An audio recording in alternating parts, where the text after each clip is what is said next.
Imagine being taken from your family, not because you were in danger, but because someone thought the system could do a better job.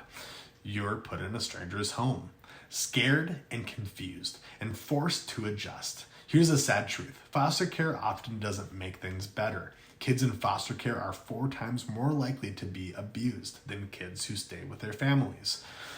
4 times. The system that is supposed to protect them sometimes ends up hurting them instead. This isn't just a rare problem, it happens a lot. Foster care kids face challenges that can follow them for the rest of their lives. Did you know that 1 out of 5 foster kids become homeless as soon as they age out of the system? That's 20%, and within a few years, half of them, yes, 50%, will end up without a home. Think about it.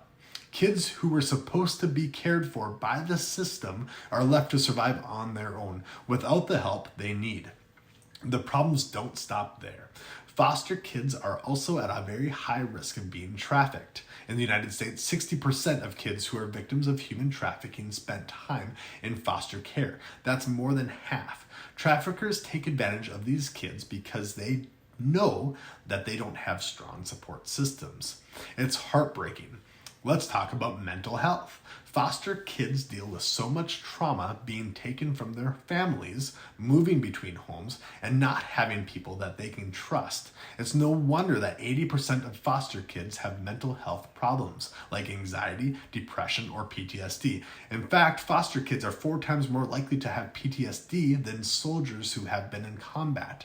That's a lot of pain for such young lives. Then there's school. Moving from home to home makes it really hard for foster kids to keep up in school.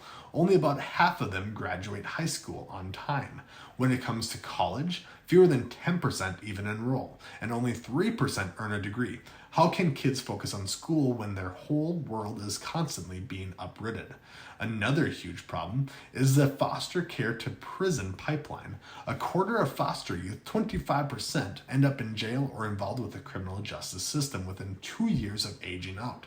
Foster kids are 10 times more likely to get into trouble with the law compared to other kids. This isn't because they're bad, it's because the system doesn't set them up for success like their families would.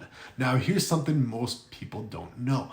The system incentivizes to remove kids from their homes, and counties can earn between $41,000 and $198,000 per child per year for placing them in foster care. That's a lot of money, and there's more.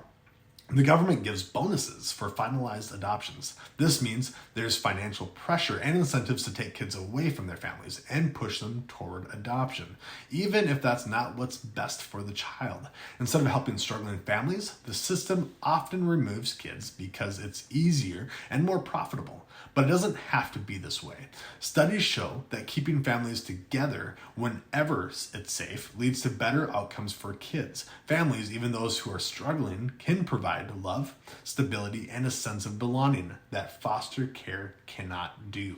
Yes, some families need help, but help doesn't have to mean taking kids away. It can mean offering support like therapy, financial assistance, addiction treatment, or parenting classes to help parents improve while keeping their kids at home. Taking kids away from their families should always be the very last resort. The trauma of being separated from parents often does more harm than staying in a family that's working to get better. Kids lose trust, feel abandoned, and carry that pain with them for the rest of their lives. The system says it's acting in the child's best interest, but is it really? If it were, we'd see more investment in helping families, not tearing them apart. Here's something to think about.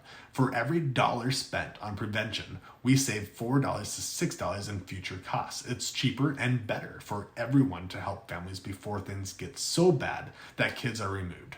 Why don't we do this? Because the system isn't set up for it. Instead, it's built around outdated rules, financial incentives, and a lack of accountability. So what can you do if CPS comes knocking? First, document everything. Keep track of every meeting, phone call, and interaction.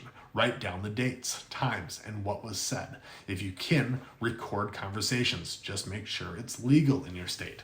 If CPS says they need to remove your kids, ask for alternatives. Can you take parenting classes or go to therapy instead? Can the kids stay with a relative while you work on making changes? You have the right to ask these questions. It's also important to know your rights. You have the right to know what the allegation is against you. You have the right to challenge those claims in court. And you have the right to demand services that help your family and help them stay together. We also need big changes to the system. We need to stop paying bonuses for foster placements and adoptions and start investing in family preservation. CPS needs to have independent oversight so that there's accountability for bad decisions. Most importantly, we need to focus on keeping kids safe while keeping families together. That should always be the goal. This isn't just about numbers. These are real kids and real families. It's about making sure no child grows up thinking that they were taken away because they weren't loved and loved enough when the truth of the system failed them. If you believe your family or someone you know has been unfairly targeted, we want to help. Reach out to the Fathers Advocacy Network, follow us on Facebook, subscribe to our YouTube channel, and share this message so more people know the truth. Every child deserves to grow up in a safe, loving home.